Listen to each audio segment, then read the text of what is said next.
जी आए तो भोलेनाथ कैलाश पर्वत पर विराजमान थे। जब भोले बाबा कैलाश पर्वत पर विराजमान थे तो उनके मन में एक इच्छा आई कि हम कथा को सुनेंगे। कैलाश पर्वत पर बैठे हुए थे, उनके मन में एक भाव आया कि हम कथा को सुनेंगे। क्या उनको कथा नहीं पता था? राम जी के बारे में नहीं जानते थे, भोले बाबा सब कुछ जानते थे, फिर भी उनके मन में आया कि हम कथा सुनेंगे। आजकल लोगों को एक दो चौपाइयां पता होती हैं तो उनको अहंकार होता कि मुझे पूरी कथा मालूम है। कथा जितनी बार सुनो उतना ही कम है, हजारों बार सुनो, जितनी बार सुनो। इस जीवन का कोई भरोसा नहीं, कब कौन आया कब चला जाए। भोले बाबा विचार कर रहे कथा सुनेंगे कुंभज ऋषि से। कुंभज ऋषि पृथ्वी पर रहते हैं, भोलेनाथ कैलाश पर्वत पर रहते हैं, पर्वत पर विराजमान। चाहते भोलेनाथ तो कुंभज ऋषि को वहां नीचे से ऊपर कैलाश पर बुला लेते, कैलाश पर्वत पर कथा को श्रवण कर सकते थे, लेकिन उन्होंने कैलाश पर्वत पर कथा नहीं सुनी, वो कैलाश पर्वत से नीचे आए उतर करके। कैलाश पर्वत से वो कथा सुनने नीचे आते हैं। आजकल लोग यदि बेड पर बैठे हैं, कुर्सी पर बैठे हैं तो वो कथा नीचे बैठकर भी नहीं सुनेंगे, लेकिन भोले बाबा से ये सीखिए कि वो पर्वत को छोड़कर नीचे कथा सुनने आए। और जब पर्वत को छोड़ करके नीचे कथा सुनने आए तो अकेले नहीं आए, साथ में माता सती को भी लेकर के आए, अपनी पत्नी को भी लेके आए। कभी भी कथा श्रवण करने के लिए जाइए तो अकेले नहीं जाइए, एक दो लोग को साथ में लेके जाइए, एक दो लोग को साथ में बुला के लेके जाना चाहिए। अपने घर से भी अकेले मत जाओ। यदि कथा सुनने आ रहे हैं तो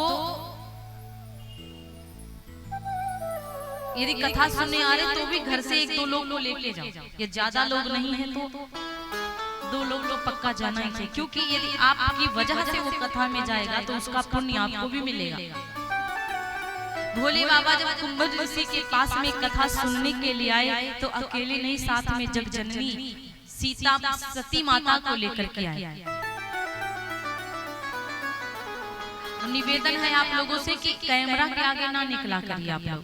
जो बच्चे हैं वो निकल सकते, जो लंबे हैं वो ना निकले, क्योंकि उसमें सर ज्यादा आते हैं, इसलिए पीछे से थोड़ा सा ही घूमना पड़ेगा, पीछे से निकल जाइएगा।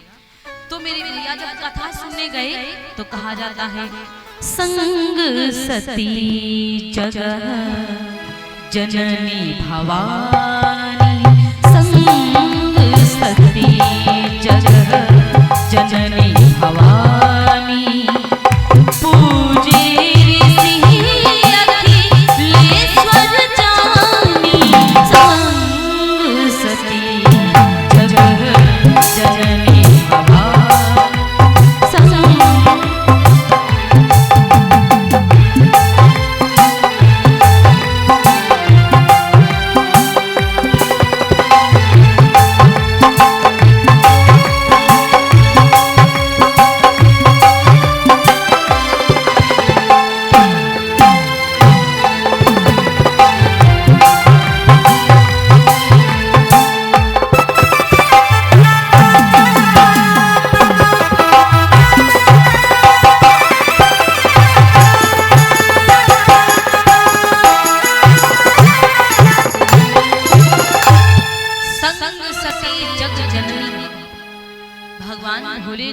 कथा सुनने के लिए चले तो देखिए पूज्यपाद गोस्वामी तुलसीदास जी ने क्या लिखा है कि संग सती जग जननी भवानी 3 डिग्रियां बढ़ा दी।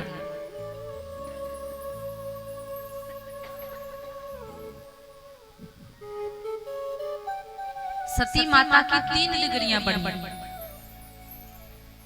माइक बहुत गला खींच रही भैया, जितना ही पास से बोलते उतना ही गले में खराश आ रहा है।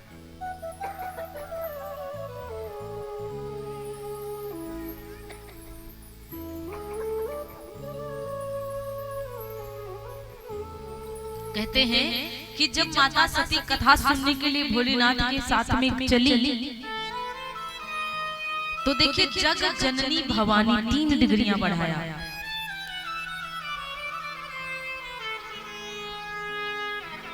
जब आप कथा सुनने के लिए आएंगे तो चाहे भले ही आप कितने बुरे इंसान हो, लेकिन दरबार में आपकी डिग्रियां बढ़ जाएंगी। पता है आपको प्रिय सज्जन कहा जाएगा, प्रिय भक्त कहा जाएगा। भले कभी ना आप धूप बत्ती भगवान को दिखाते हो, लेकिन दरबार में आएंगे तो आपको प्रिय भक्त बनाया जाएगा। इतनी डिग्रियां बढ़ती हैं।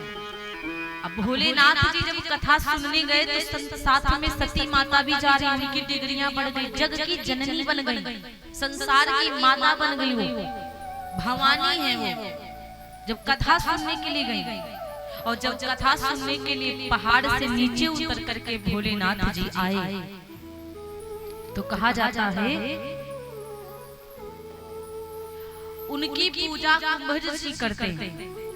भोलेनाथ की पूजा कुंभज ऋषि कर रहे हैं, कथा वही सुनाएंगे, उनसे ही कथा सुनने आए। कथा सुनाने वाले ने सोचा कि हमारे सामने भगवान भोले बाबा आए, जगदम्बा माता आई है, तो इनकी पूजा करी जाए। कथा सुनाने वाले सुनने वाले की पूजा कर रहे हैं, तो ये नहीं सोचे कि कथा सुनाने वाले सुनने वाले की पूजा तो हो सकता वो उससे ऊंचा पद उसका हो, तभी जाके उसका सम्मान किया जाएगा। भोलेनाथ की माता जगदम्बा की पूजा करने लगे कुंभज ऋषि। भोलेनाथ तो बड़े प्रसन्न हुए, और जब भोलेनाथ जी बहुत प्रसन्न होते हैं तो कहा जाता है माता सती के मन में संदेह बैठ गया, शंका। उनके मन में शंका क्या हुई कि कथा सुनाने वाले यदि हमारी पूजा कर रहे हैं, इसका मतलब इनको कथा नहीं मालूम है। सती माता को संदेह बैठ गया कि कथा सुनाने वाले यदि हमारी पूजा करेंगे, इसका मतलब इनको कथा नहीं मालूम है। अब इनको देखिए ना, भोलेनाथ जी और हम कथा सुनने आए और उल्टा ही हमारी पूजा कर रहे हैं। यदि कथा सुनाने वाले के ऊपर संदेह हुआ तो समझ लो आप बिल्कुल भी अच्छे इंसान नहीं हैं। फिर आपको कोई मतलब नहीं है कथा में आने से, कथा को सुनने से। अब माता जी सोच रही कि अब आए हैं साथ में तो बैठना तो पड़ेगा ही, लेकिन कथा ही क्या सुनाएंगे। कुंभज ऋषि के सामने बैठे भगवान भोलेनाथ। कुंभज ऋषि ने भगवान श्री राम की कथा प्रारंभ कर दिया। भगवान श्री राम की कथा सुनाने लगे। भोलेनाथ बड़े ध्यान से कथा को सुन रहे थे, लेकिन सती माता कथा नहीं सुनती हैं। उनके मन में शंका बैठी थी कि ये कथा का सुनाएंगे, ये कथा नहीं सुना पाएंगे क्योंकि ये तो हमारी पूजा कर रहे थे। उनके मन में संदेह बैठा, ये कथा नहीं सुना सकते। तो कथा सुनाया है कुंभज ऋषि ने, भोलेनाथ ने कथा सुनी, लेकिन सती माता का मन भटक गया तो उन्होंने कथा ही नहीं सुनी। कि राम कथा मुनि बरज बखानी, कि सुनी महेश परम सुख मानी। राम कथा मुनि बरज बखानी, बाबा जी ने कथा को सुना दिया, संत जी ने कुंभज ऋषि ने पूरी कथा सुनाई, लेकिन यहाँ पे देखिए सुनी महेश परम सुख मानी। यहाँ पर भोलेनाथ ने कथा सुनी, लेकिन मैया जगदम्बा ने कथा नहीं सुनी। भोले बाबा ने केवल सुनी अकेले, मैया सती ने कथा नहीं सुनी। और कहा जाता है कि कुछ दिनों तक के वहां पर रुके भोले बाबा, कुछ दिनों तक रुके, कथा को कुछ दिनों तक के श्रवण किया। और यहाँ तक कि भोलेनाथ पहले कथा सुनाते हैं, उसके बाद में कथा सुनते हैं। ऋषि पूछा हरि भगत सुहाई, कही शंभु अधिकारी पाई। भगवान की भक्ति को पूछा है भोलेनाथ ने।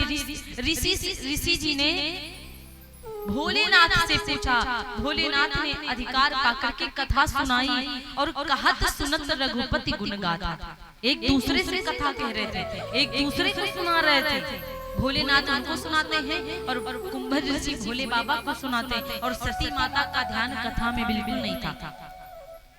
और जब कुछ दिन व्यतीत हो गए, कथा को सुन लिया, तो भोलेनाथ ने विदा मांग लिया। कहीं आप जाइए रिश्तेदारी तो अपने मन से जाएंगे, लेकिन वापसी आएंगे तो उससे पूछेंगे भैया अब चलना होगा, अब हम जाएंगे वापस घर को। तो आप रिश्तेदारी जाओगे तो अपने मन से जाओगे, वापस आओगे तो उनसे पूछना पड़ेगा। तो उसी प्रकार भोलेनाथ ने उनसे विदाई मांग लिया। जब कुछ दिन बीत गए, कथा सुनते कहते तो उनसे विदाई मांग रहे कि मुनि सन विदा मांगी त्रिपुरारी, मुनि सन विदा मांगी त्रिपुरारी, चले भवन संग दक्ष कुमारी, मुनि सन विदा मांगी त्रिपुरारी, मुनि सन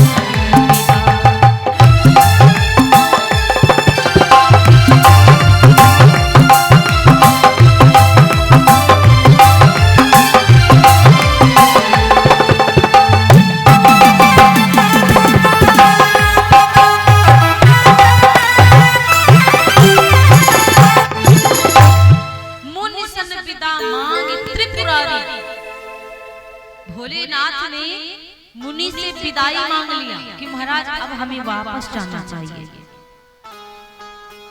अब जब ये वापस चल दिए तो देखिए, जब कथा सुनने आ रहे थे ना, तो जग जननी भवानी इनकी 3 डिग्रियां सती जी की बड़ी थी। और जब इन्होंने कथा नहीं सुनी, वापस जाने लगी, तो इनकी डिग्रियां सारी घट गई। मुनि सन विदा मांग त्रिपुरारी, भोले बाबा की यहाँ डिग्रियां बढ़ गई, त्रिपुरारी बना दिया पूज्यपाद गोस्वामी तुलसीदास जी ने।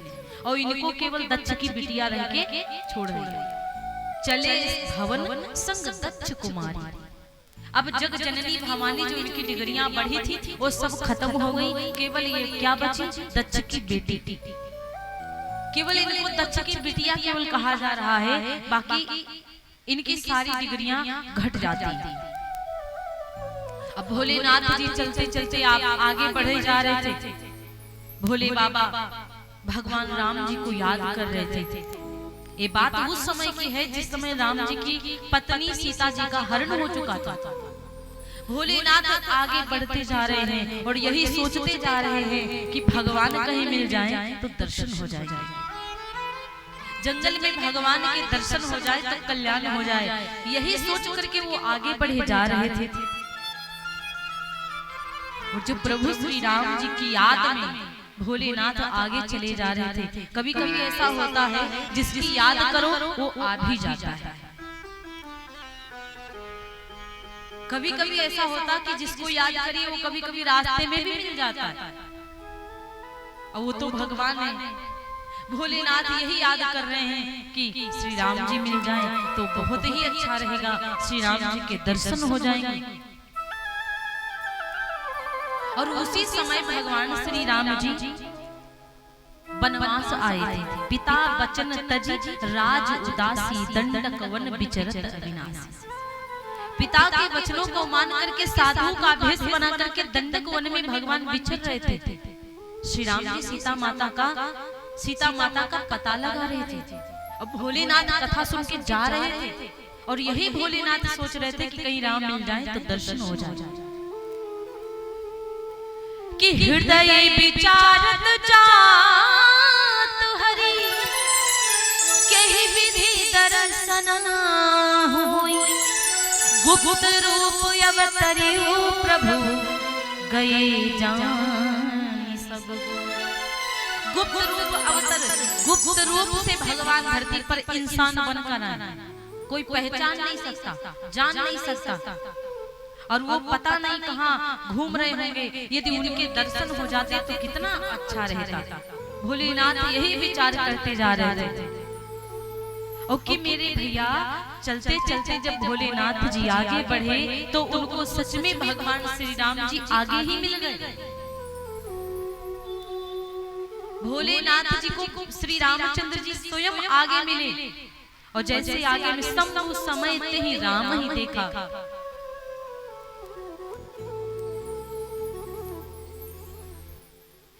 अब जैसे राम को भगवान ने देखा तो उपजा ये अति हर्ष विशेखा, शंका उपज गई दोबारा। जैसे भोलेनाथ ने राम जी को देखा ना तो राम रह नहीं पाए, खुद को रोक नहीं पाए। सोच रहे थे कि हम इनकी ज्यादा जयकार न लगाए वरना ये सती जी जान जाएंगे, लेकिन वो भोलेनाथ रह नहीं पाए और जयकार लगा दिया। जय सच्चिदानंद जग पावन अस कही चले मनोज बसा। कामदेव को नाश करने वाले भोले बाबा उनकी पंच मुखों से वंदना कर दिया। सती माता देख रही हैं, हमारे पति का दिमाग खराब हो गया।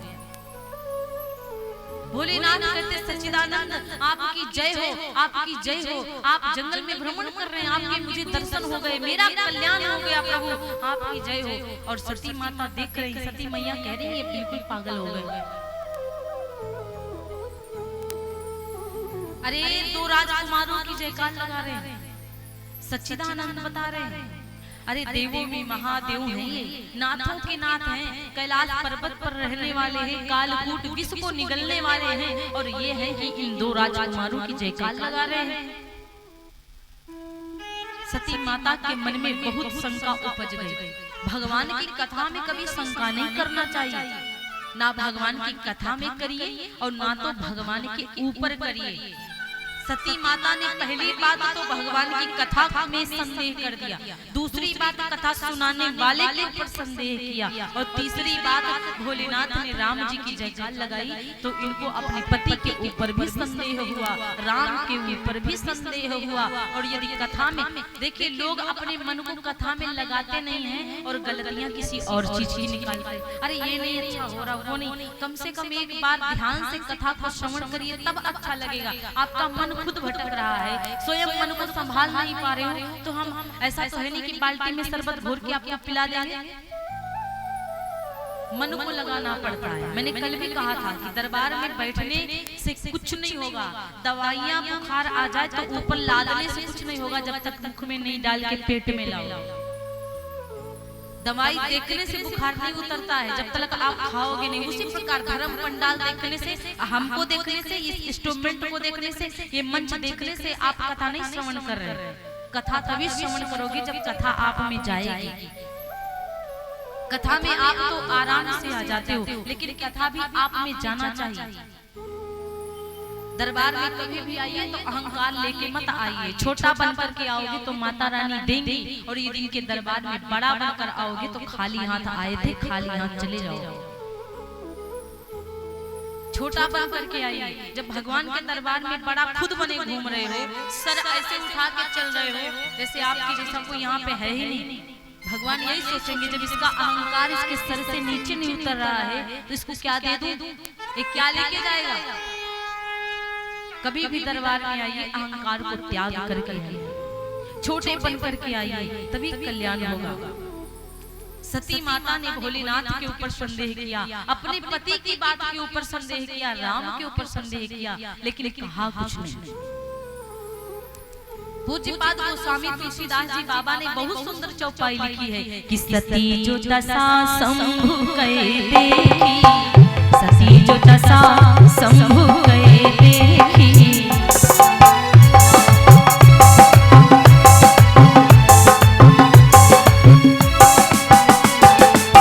सती जो दशा शंभु कहे देखी, सती जो दशा शंभु कहे देखी, उर उपजा संदेह विशेषी, उर उपजा संदेह विशेषी।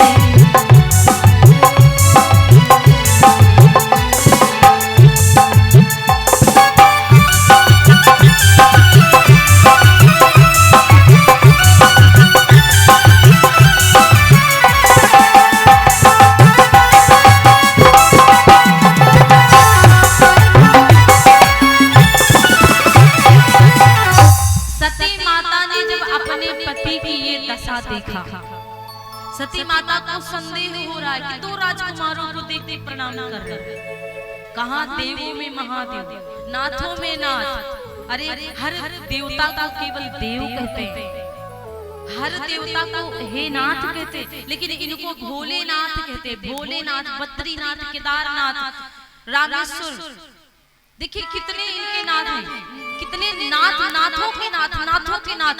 और सच कहा गया भोलेनाथ तो नाथ है, और हर इंसान के जीवन में भी एक नाथ होना चाहिए। हर व्यक्ति के पास में भी एक नाथ होना चाहिए, भक्ति की नाथ, धर्म की नाथ। और यदि धर्म की नाथ नहीं है तो छुट्टा आप पाप करेंगे, कोई रोकने वाला भी नहीं होगा। यदि आप किसी का पेन भी चोरी कर लिया है, किसी का कुछ चोरी भी कर लिया है, तो बाद में जब चलने लगोगे तो यही सोचोगे यार ठीक नहीं है, कहाँ 2, 4, 5 रुपए की चोरी करना अच्छा नहीं होता, ऐसा है कि इसको छोड़ो। तो आपके पीछे यदि ये सोच आ गई तो कुछ और नहीं, धर्म है। और जीवन में धर्म का होना आवश्यक है। धर्म नहीं है तो फिर कुछ भी नहीं है। आज मेरे भैया सती मैया ने विचार किया, कितिन्ह पसुत कीन्ह प्रणाम, कही सच्चिदानंद परधामा, तेहि पसुत ही कीन प्रणाम। इन्होंने नप के लड़कों को, राजा के पुत्रों को इन्होंने प्रणाम किया, उनको सच्चिदानंद की पदवी दे दिया। बताइए ये हमारे पति को क्या हो गया? माता सती के अंदर इतना संशय बैठ गया, इतना संशय बैठ गया, अस संशय मन भयउ अपारा, इतना संशय कि होई ना हृदय प्रबोध प्रचार। हृदय में उनके कोई शुद्ध की बात ही नहीं आ रही है। और यदि इंसान के जीवन में शंका बैठ गई तो कभी भी वो अच्छी बात को समझ नहीं पाएगा, कभी भी वो अच्छी बातें उसके मन में जाएंगी नहीं। और यदि जाएंगी भी तो बहुत बुरा लगेगा, उनको यही लगेगा कुछ नहीं, बस वो हम ही को कह रही है, कुछ नहीं हमको सुना रही है, ये भी बुरा लगेगा। देखिए उनको कुछ आगे समझ में नहीं आ रहा है कि मैं क्या करूं। यद्यपि प्रकट न कहो भवानी, हर अंतर्जामी सब जानी। उन्होंने शंका तो बहुत कर लिया, लेकिन भोलेनाथ से नहीं कहा कि हमको शंका हो गई है, लेकिन भोलेनाथ उनके मन की बात जान। भोलेनाथ उनके मन की बात जान रहे। और भोले बाबा ने कहा, देवी आपने जिनकी कथा सुनी है ना, जासु कथा कुंभज ऋषि गाई। अभी कुंभज जी के यहाँ हम लोग कथा सुनने गए थे और कुंभज ऋषि ने राम की कथा सुनाई थी। ये वही राम विचर रहे हैं जंगल में, मैंने उन्हीं को सच्चिदानंद कहा है, साधारण नहीं है, ये वही राम जी हैं, मेरे आराध्य देवता हैं। आप उन पर शंका नहीं करिए। लेकिन सती माता नारी है ना, और नारी का स्वभाव होता इतनी जल्दी समझ नहीं आएगा।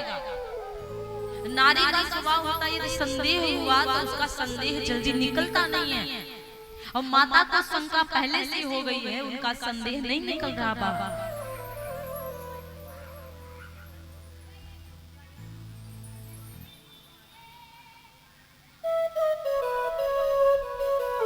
आज माता सती को बहुत संदेह हुआ, और जब भोलेनाथ जी को लगा कि ये हमारी बात नहीं मानेंगे, तो भोलेनाथ जी ने कहा, देवी यदि आप